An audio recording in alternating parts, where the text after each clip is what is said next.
We're starting in 5, 4, 3, 2, and we're going. We're moving. We're again heroes locally, internationally. I don't know if we're international yet. I've done a podcast with a guy from Britain. He's one of the that's in England. England, Britain. You ever been to England, Britain? You ever been to England, Britannia? I don't think anybody's ever been there. England, Britain, London. Have you ever been to Italy, Italia? Have you ever been there? Great Britain. Great Britain's a country, and so is England. They're the same thing, Mr. Caliendo. Maybe you should learn a little bit of geography. That was my geography teacher. Mr. Caliendo, can you go to the map and take a look? Tell me where the United States of America is. Is it the blue? Sit down, Mr. Caliendo. We've had enough. So where we last left our heroes, AlJackson was about to talk about an email. Was it an email? It was an email. An email. A troop leader. From a troop leader. In what part of the country? She is in. How about this for show prep? Yes. I don't know. None. I think she is in Colorado. So yes. Colorado. Okay, so that's not from where you work. No, it's directly where I work. But yes. Again, I'm confusing states and states. On the whole it's late when we're doing this. Surrounded on all sides by Colorado. I'll blame that. Mr. Caliendo, maybe you should take this class again. You'll figure it out. Thanks, Mr. Christensen. Okay, I'm going to go shoot some free throws. He was also the basketball coach. Oh, yes. We're going to run some laps, shoot some free throws, and then we'll learn about the Louisiana Purchase. That's awesome. That's a full day for a kid. Yeah. All right. I didn't play basketball either. But then again, I didn't do geography.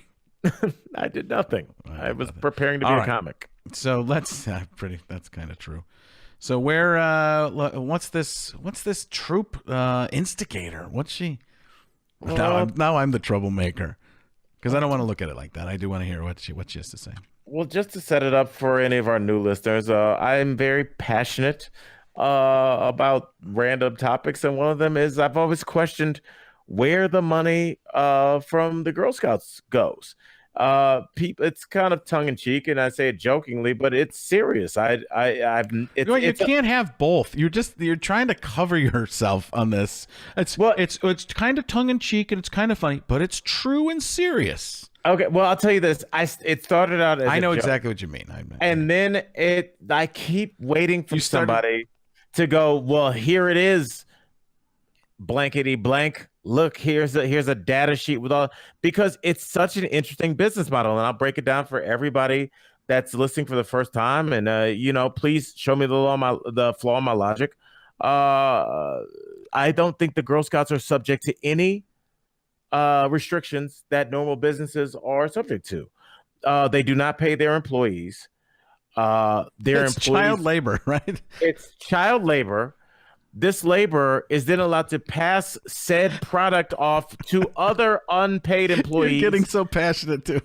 i.e. their parents, who then go sell the product for them.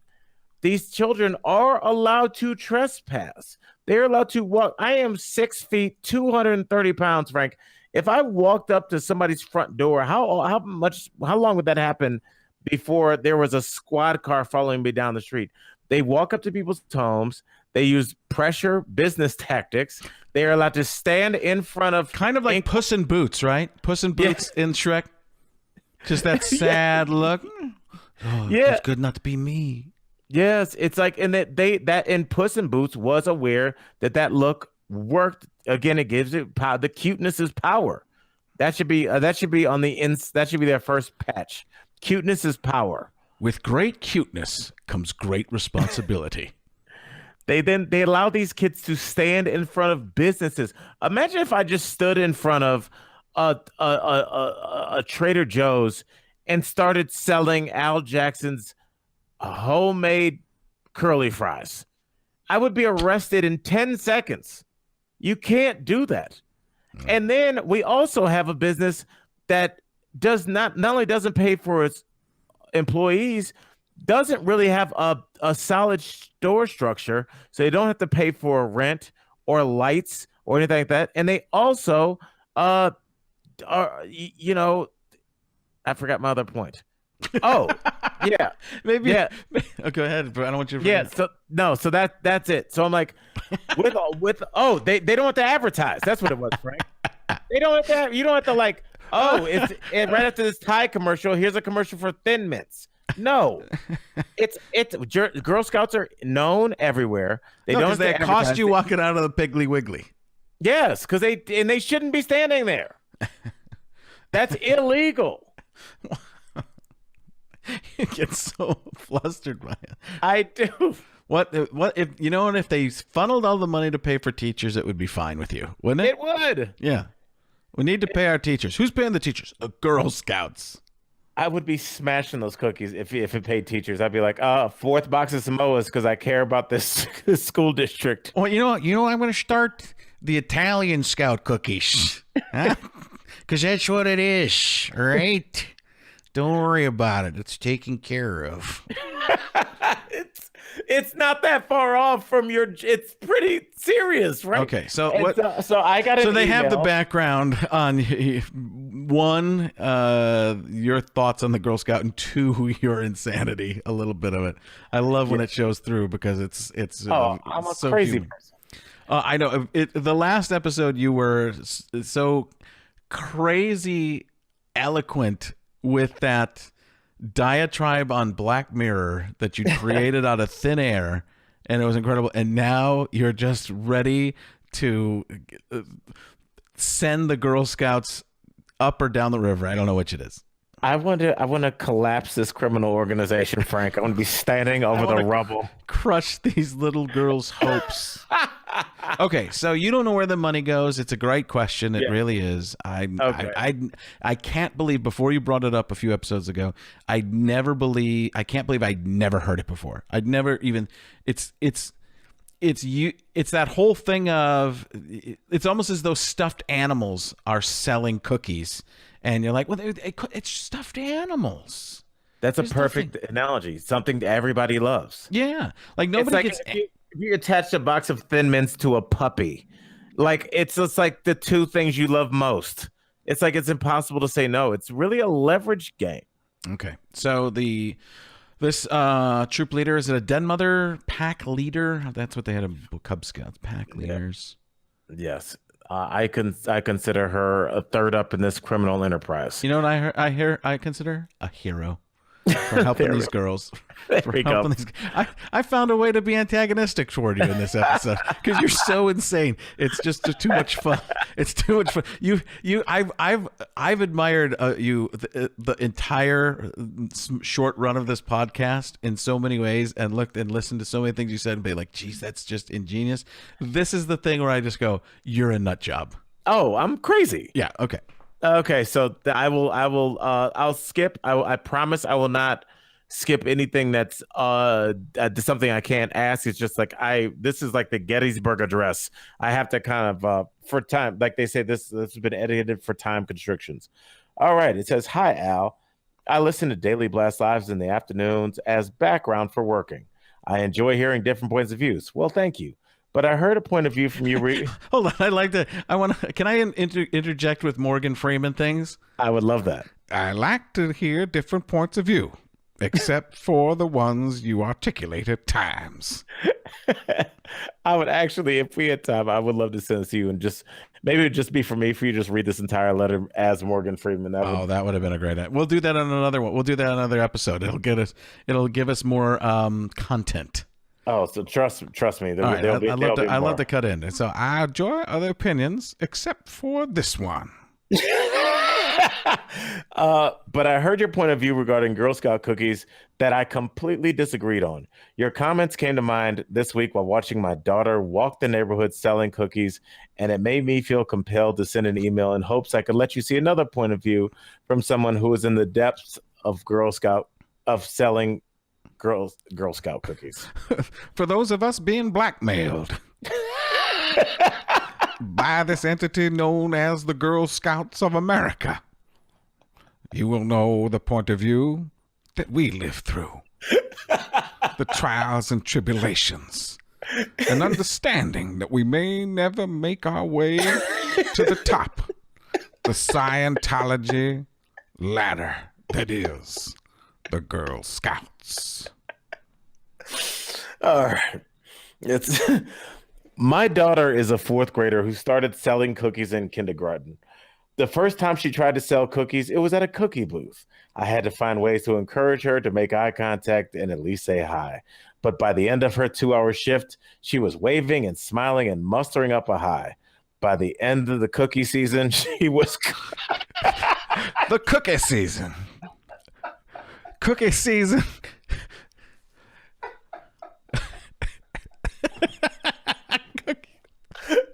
Cookie season. Rabbit season? No. Duck season? No. Cookie season. I'm thinking about all the steps in my life that led me to be reading this email. Like all the things. All right. So cookie season. You have to reread it because cookie season is such a funny phrase. I couldn't get past it. I can't. It was such a beautifully worded sentence. Listen to this sentence. By the end of cookie season, she was courageous enough to walk up to adults and ask them if they wanted to buy a box. Next week, this is a Morgan Freeman. I'm reading the whole thing as Morgan Freeman and maybe Donald Trump. And maybe... I think they might have to alternate. Okay. I have a tear coming out of my eye. All right. So from this mom's point of view, that is amazing. Amazing's in all caps. Where else can she get that kind of opportunity to grow in confidence at such a young age? Sure, being cute helps to make sales, but everyone uses different traits to take advantage of their sales job. Jesus. What the hell was that? That took a very pimp-like turn. I was about to say that in Nevada, that's legal at a certain age. Well, It is. I mean, I totally get where this mom is coming from so far, and all those points are great. Is there more to this? Yeah, but that's basically okay, because none of that has anything to do. Thank you, Frank. With the selling of them has nothing to do. You could go and become a person who's more outgoing by just going out there and doing it and just being nice to people, right? You don't have to sell cookies, right? In that situation. I love that that's the reason that but who cares? Why can't you just go out there and tie people's shoes for them? Oh, your shoe looks like it's selling cookies. So did the money question get answered at all? No, yeah, I'm going to read this. I'm not going to go all through this, but this next one, I'm going to read the whole thing as Morgan Freeman next time. Yeah, so I'm just going to stop after this, but it's really just more the same. But she says, as for the money, you should have done some research instead of making wrong assumptions. Woo. Being on a talk show. She's kind of right about that, but I don't know if you... I just want to tell her it's called talking out of your ass. What do you...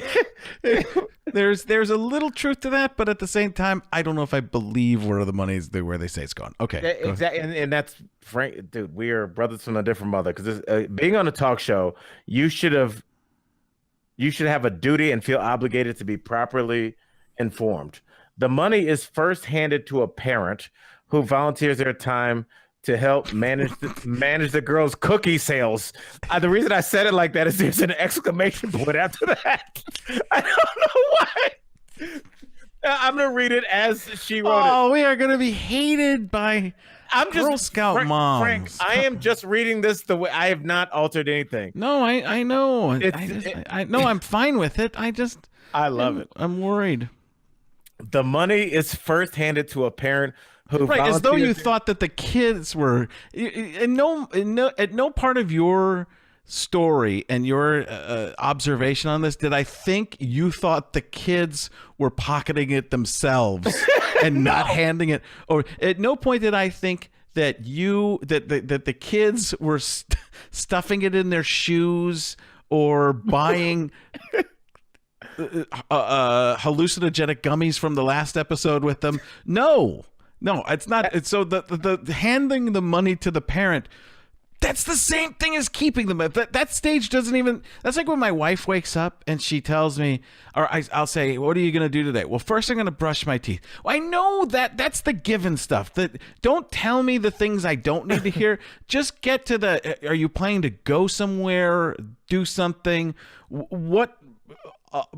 Not part of your day that you don't always do. Like, Right. don't tell me I'm going to brush my teeth. I have to go to the dentist. That's what I want to hear. Yeah, that's what appointments do you have? Not what rituals do you perform. I will put on pants tomorrow morning, Frank. I'll text you when I do Yeah, I first from the last episode again. I'm not sure if you always do. that. Well, you can only see me from the waist up. Okay. All right. So I'm okay. I just have to read it again because I just love the exclamation point.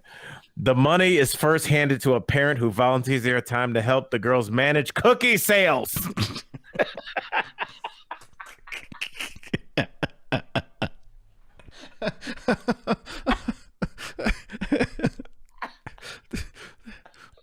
They hand it to a parent. What is that? I just don't. I still don't. I don't. What get... did she think that I thought that like a black Rolls Royce and a guy named Fat Tony rolled down the back window and they threw money in there? I'm assuming they're giving the money to their mom. Okay, so the child. We now know that the first step is the child handing the physical money to a parent, which clears nothing up. Okay, but here's where she thinks there's a link in here, Frank. Okay. It says, I encourage you to read this article from my home-based news station. Ironically, it's a news station I work for, 9 News. And does she know that? My home base? I don't. Or maybe they don't know that because your show's syndicated. So yeah, so I will. So I'll go through this as quickly as possible. And again, even this article I have issues with. I am now on the 9 News, and the title of the article is called "Where's Your Girl Scout Cookie Money Going?" All right, this should clear things up, but I don't feel like it does. Thin Mints Tagalogs, Samoas, just call them all fortune cookies. Coloradans spent $17.8 million on Girl Scout cookies last year. Wonder where it's going? Question mark. How many girls? Let's see. This is such a weird. It's such a weirdly. They do that on purpose. It's so weirdly. Yeah, you have to keep. It's been manipulated by the Girl Scout system. Yes, and so okay. So how many Girl Scout cookies How many Girl Scouts does it take? Yeah, they're asking me questions in this article. I'm like, hey, this is your job. How many Girl Scout cookies do you think were bought in Colorado last year? Better question, how much do you think the Girl Scouts sold those to you get to keep? Cookie season. Gee, this reads like an article in the Economist. They try to throw you off. They bombard you with so much that you can't possibly ever get. It's a maze. I have a master's degree in biomedical sciences. I can't read this article. Grab your Thin Mints as we tell you the answer to the first question. 4.5 million. I'm just doing that whenever there's an exclamation point. So so that's the number. That's the number of cookies that were bought in Colorado last year, 4.5 million. The second question depends on how many boxes of cookies you buy. So there's a set. Okay, so it says, I'm just Frank. This is so okay. So So this is the hypothetical situation. If a Girl Scout sold 300 boxes at $4 per box, now it's an algebra problem. Jeez, what? That's $1,200. The troop receiving $195 of that would only be 16%. So where does the rest of the cookie money go? First, we need to separate the $4 boxes versus the $5 boxes because the math is different. Holy mother of Jehovah. All right, so now we've got X and X plus 1. Yes, exactly. Yeah, you're right. And X is what's going to be on your face if you keep asking questions. So I'm just okay. In 2017, the Girl Scouts of Colorado bought more than 17.8 million thanks to cookies. That's the 75%. 17.8 million what? I'm going to read the sentence word for word. And this is so strangely written. In 2017, the Girl Scouts of Colorado bought in more than 17.8 million, thanks to cookies. Brought in? Brought it. Oh, I read that wrong. That would Okay. make that. Thank you, Frank. That helps. Maybe I know maybe you if have I trouble with R's. You're invisible R's. what a dummy I am. Invisible? Like the way this money's going to be. I couldn't even get it out. Okay. So in 2017, the Girl Scouts of Colorado brought in more than 17.8 million thanks to cookies.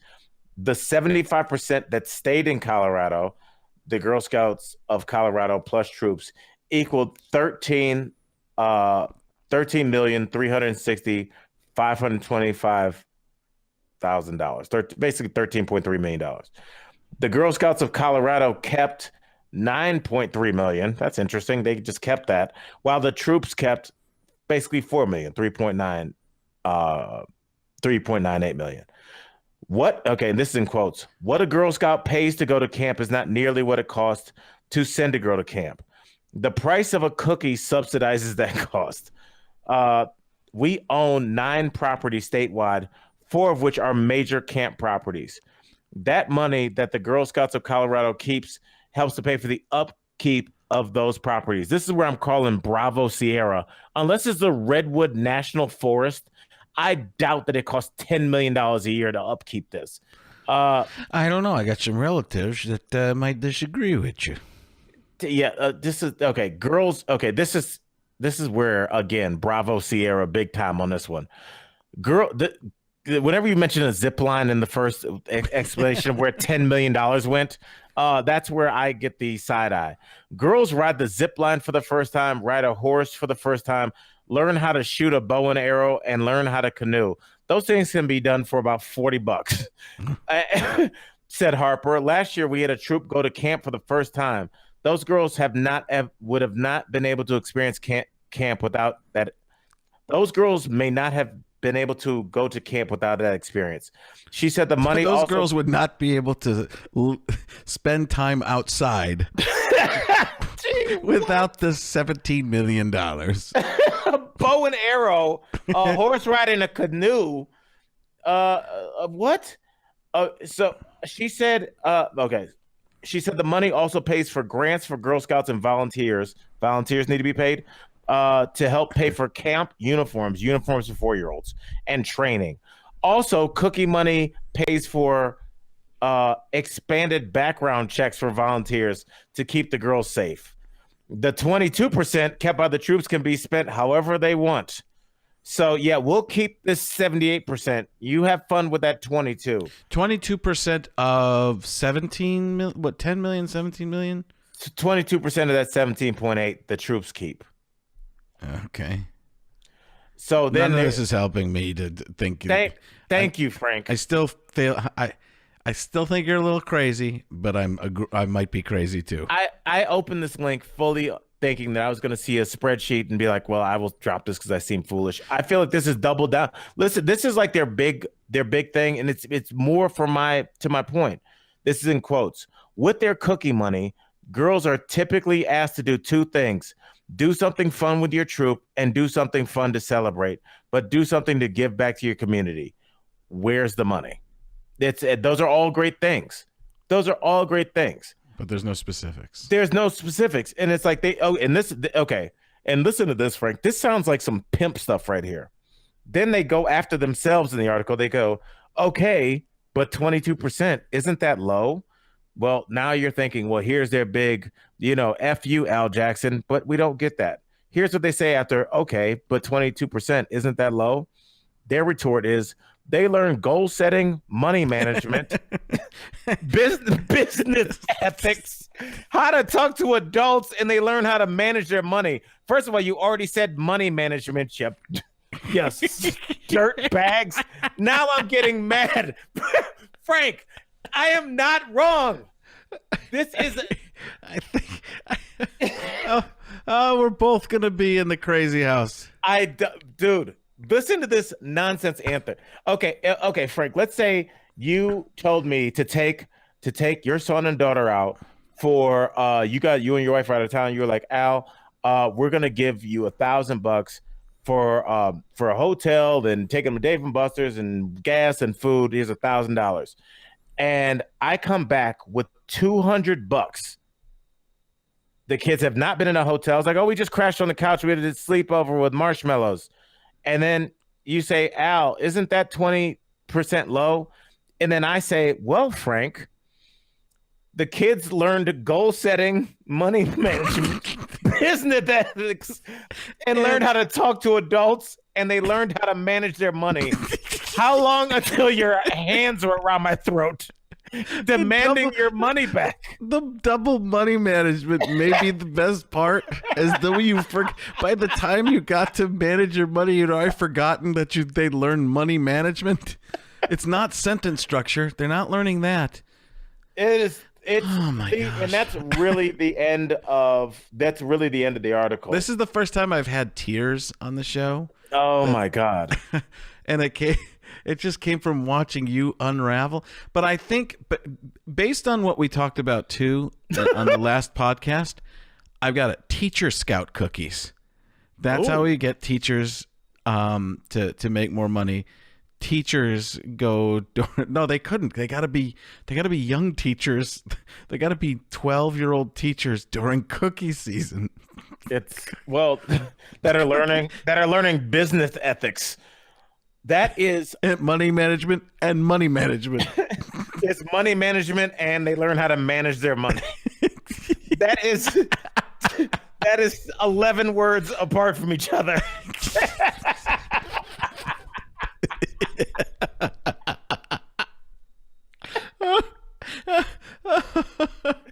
That is, oh my God.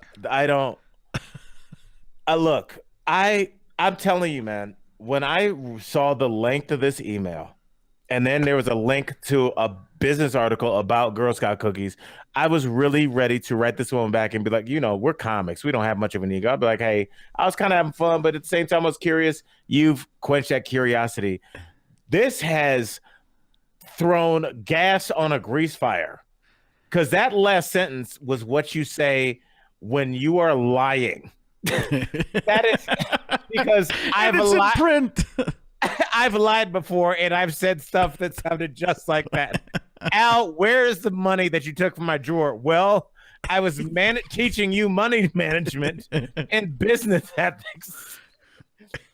Oh my goodness. They're openly admitting that they only give the Girl Scouts a fifth.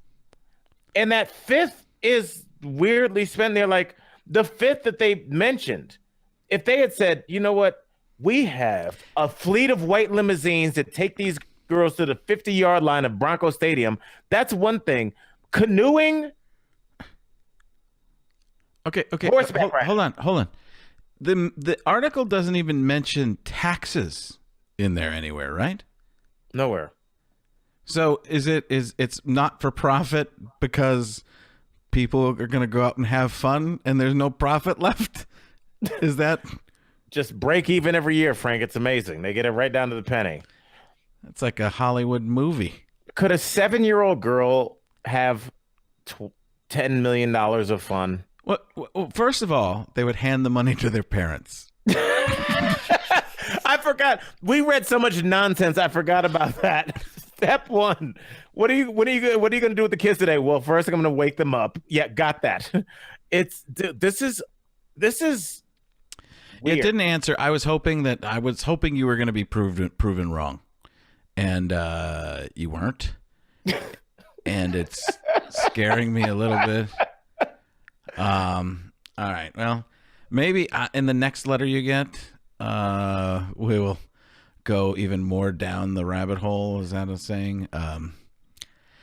Yeah, I don't get it all. I don't know where it's coming from, what it is. But I think we should move on before Yes. you open up a door and there's a Girl Scout with a cookie shooter and you're being thin minted to death.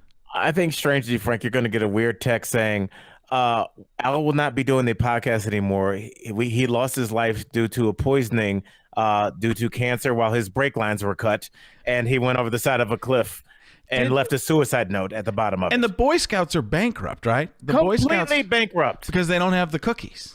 Because they don't have cute little girls. They have Like- ugly, disgusting boys. Jeez, come on. We are. Boys are disgusting. Little girls are adorable. No one's going to say no to a girl selling cookies. I Boy, have. you're like, get out of I've here, d- you ugly boy. I've done it. I've said, I'm sorry. I don't like you. No, I've done the thing where I'm like, I'd love to, but I don't even say I'd love to. I just put my head down and walk. All right, so we got a couple other That's things. teaching them business ethics. Yeah, I'll teach you how to. Yeah, you know what? You know why I didn't talk to you? Because you weren't adult enough. You weren't adult like enough. I don't even know how to say it, but it's cookie season, and you're failing. Yeah, that's all right. So that's not going to help us. I will respond to this woman, and we will have a part 3 follow up to this. I think this is now an investigation, Frank. Yeah, and the next podcast, we will be reading the full letter Morgan Freeman style. That's happening. 100%. If I had it right now, I'd probably read it, but I don't want to waste. I don't know if I'll even be able to get through it. I'll be laughing so hard. I just can't. All right, so there were a couple other things we wanted to talk about. One being, and this is pretty sad. I don't even know if we could do it now. It's so serious. The Liam Neeson thing. What he was promoting his latest revenge film, which is these cookie selling bastards. He doesn't have money to pay for his surgical treatments or his treatments. So, because the Girl Scouts have taken all his money. No. So he's talking about a revenge film, which is taken on a Zamboni at this point. He's in a snowplow and somebody's stolen his daughter's cookies. She's stolen. My daughter's cookies have been stolen. She had 22% of $17 million. So he's talking about being very honest, and this is a huge problem because people are honest about things, and this is what gets them in trouble. Because I think there's some context in this as well, and you may have a differing opinion on this, and I'm looking forward to hearing where you come from on this. Because you do surprise me so many times and go, it's things I never even thought of. So he's talking to, I think, an interviewer. It's on a junket where they're talking about promoting the movie, and they ask him, where do you get this revenge from? And he's talking about something very serious and very dear to him, very important to him. He's talking about a friend of his, I believe, who was raped. And the person that raped this woman happened to be a black man. And then he proceeds to talk about how he was out of his mind. And the key words to me there is he's saying he was out of his mind and completely admitting he was nuts at that point. And he was going after, he was going out, walking around, almost trying to be instigated by other black people because his brain was so messed up. He generalized that this was what all people of this this perpetrator, all people were like that. And he's, again, saying he was crazy at the time.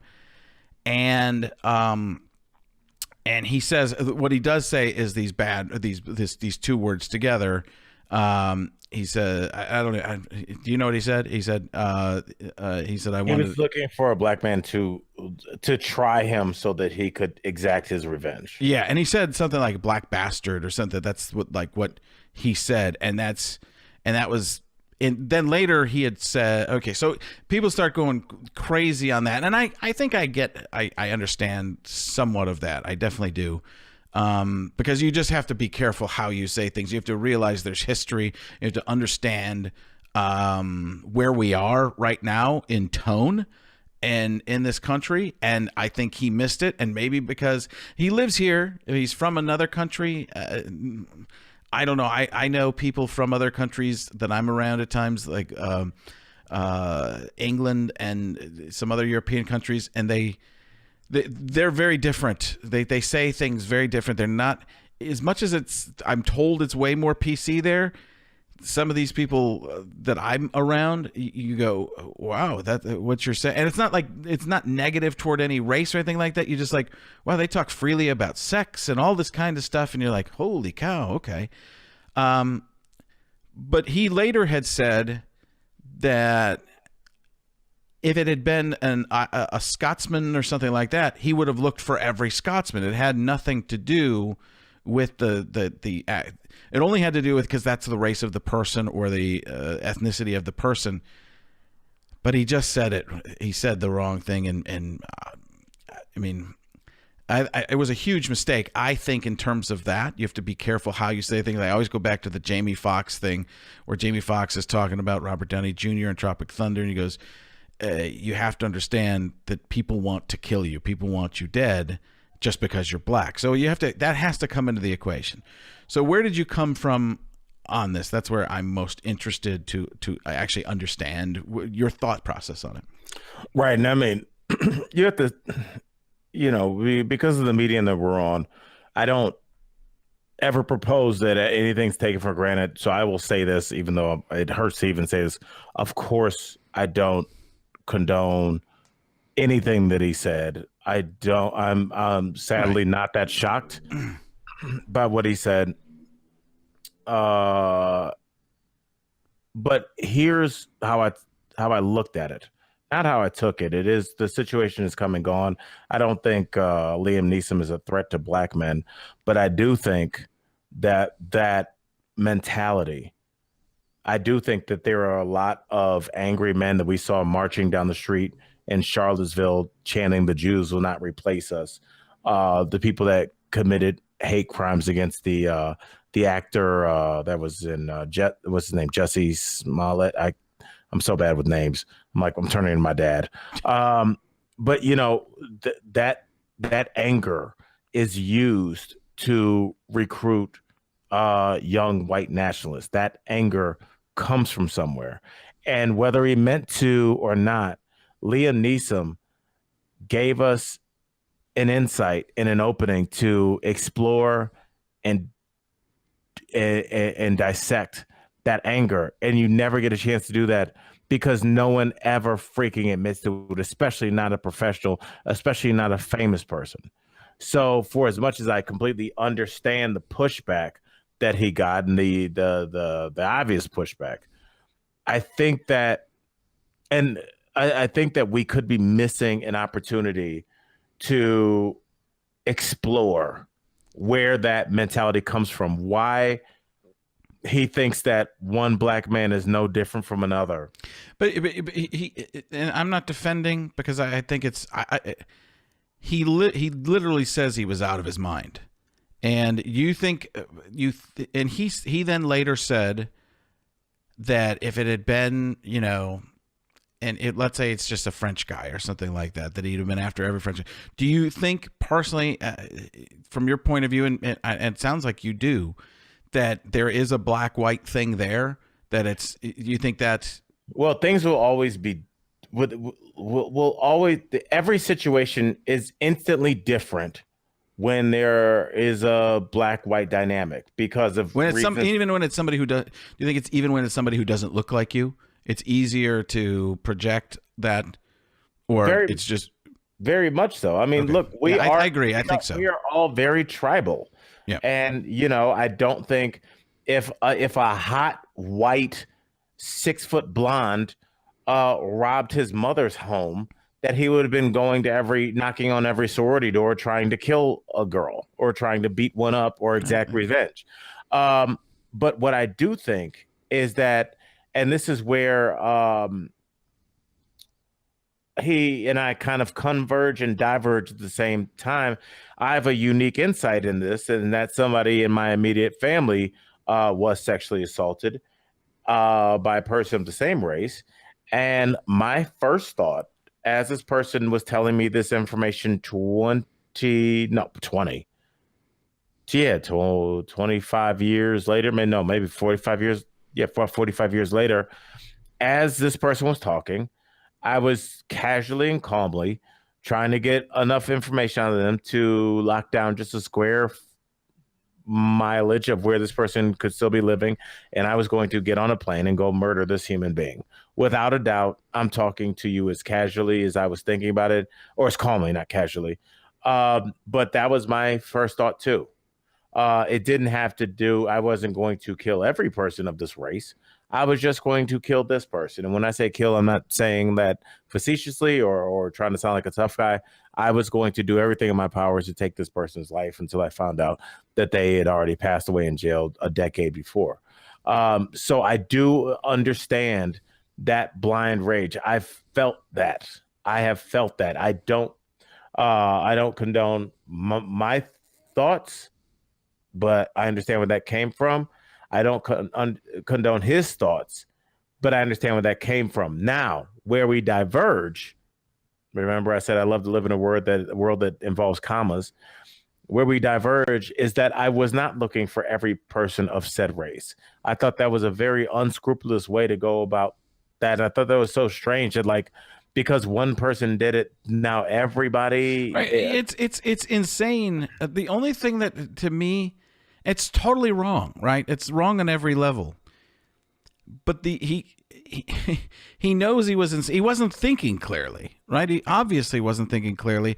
But I guess it's what you're saying is there's a little piece somewhere that said, this person who's not like me, I'm going to get them. And I think, yeah, I mean, I get it. It's one of those things that's like trying to think of infinity for me. When you ever do that, where you try to think of like, what is infinity? What is it actually? Could I ever comprehend it? And I can't, because I haven't been there to know that side of it in terms of just another friend of mine and I always have this talk. He's black, and we always have the talk. He's like, I never understood why people wouldn't like you just because of what you look like, but they do. And Right. but I don't experience that every day. You know what I mean? As much as there might be somebody, people say there's all these kinds of backlashes if you listen to a conservative radio and whatever.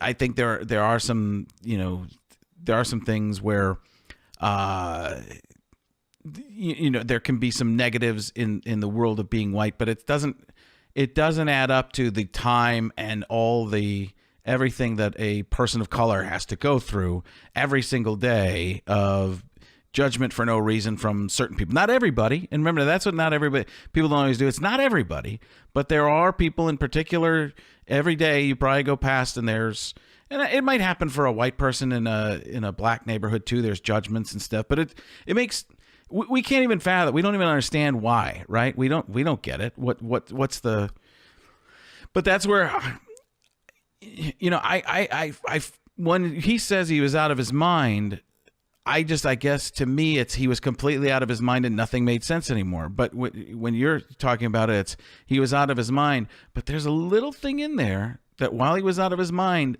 this is the reason he was out of his mind, and this is what he went to. So which I when you start talking about it that way, I'm like, yeah, I get it, Al. I do. So I don't know.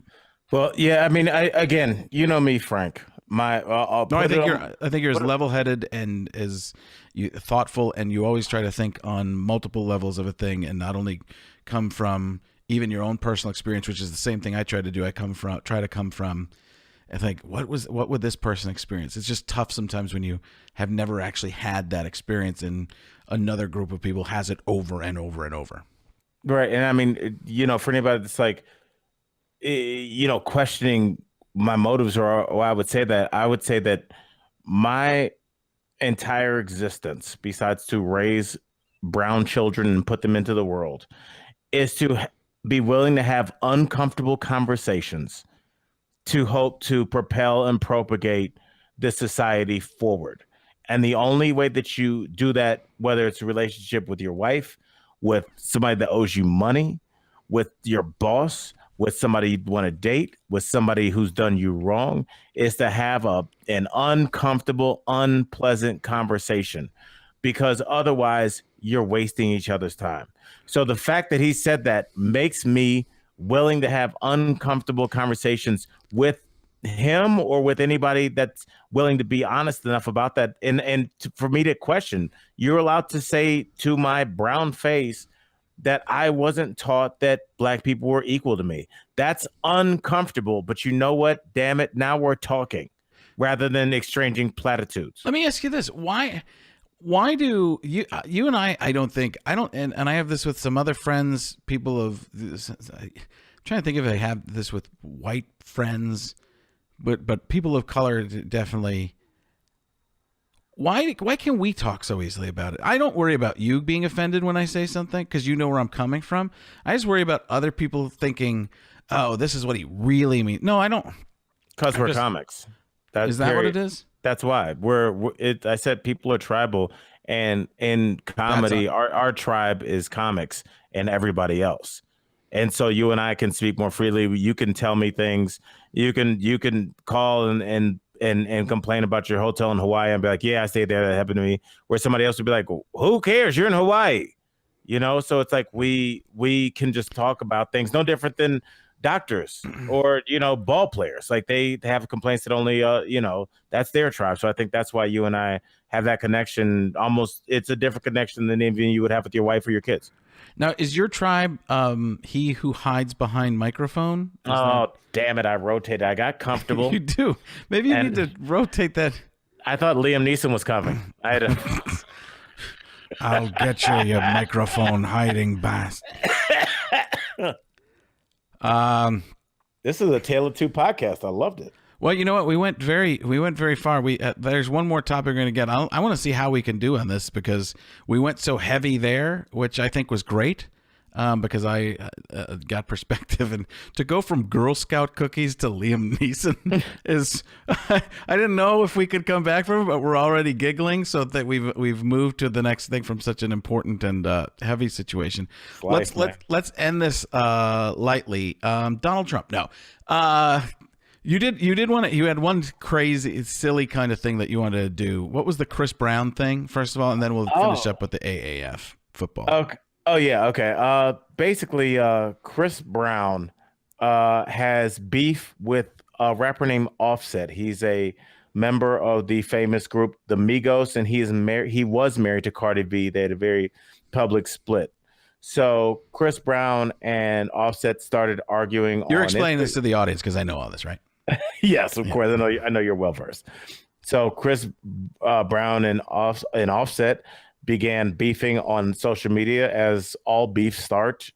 And Chris Brown then took it to his concert and posted his personal home address and told Offset to come fight him there. Mm-hmm. So I wanted to ask Liam need no. I wanted to ask if anybody that's inside of Frank Caliendo could give him advice, who would you have? No, you were talking, we'd gone back and forth a couple. Then we'd said Donald Trump because, of course, what would I do? I'll tell you what I would do, and this is a tremendous thing, and this is what anybody would do. I would give Offset, who does a tremendous job. I love when he spits out lyrics, when he busts a beat. I would give him Nancy Pelosi's address. That's what I would do, and tell him, the Offset, Mr. Offset, because I'm trying to be very cordial. I'm saying, Mr. Set, what I want you to do is come meet me, and in parentheses, Nancy Pelosi's office, and see what happens. She'll probably have something in her teeth, and she'll be giving a clap that she doesn't really mean. That is brilliant advice, Mr. President. That's all I've got. I've got that. But then I would tell Nancy, you know how you fix this with Offset, Mr. Set? You build a wall, and he won't get to you. That is the perfect way to... If I wanted to, I would find Nancy Pelosi. I would... No, sorry. That's awesome. All right. We're not even going to get to the AAF. We were going to talk that football thing. I think we've hit enough because I didn't think we could come back from the serious talk. We turned it around. Not turned it around because I thought that was important talk, actually. So we had to do it. That's what we do here, man. I love it. Yeah. So subscribe. AlanFrank.com gives you all the information. At AlJackson IG for Al on Instagram, and for me at Frank Caliendo across the board, at Alan Frank on all the platforms. And like I said, subscribe and be friends with us. Be our friend. You got anything else? That's it, brother.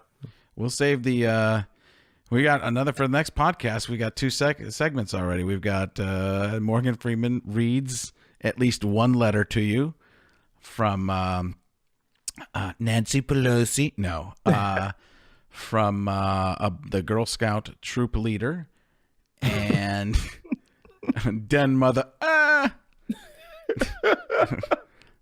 And then we what did I say? We got the Morgan Freeman reads the letter, and then we also have we'll talk about the AAF, which is a pretty cool new football league. I look forward to it. I'm gonna really bone up on it tomorrow, and I'll be ready to go, or whenever you want to do the next one. Yeah, sounds good. All right, thanks, Al. All right, Len. Love you, buddy. Love you too. Bye. Hey, you still there? No. Neither am I.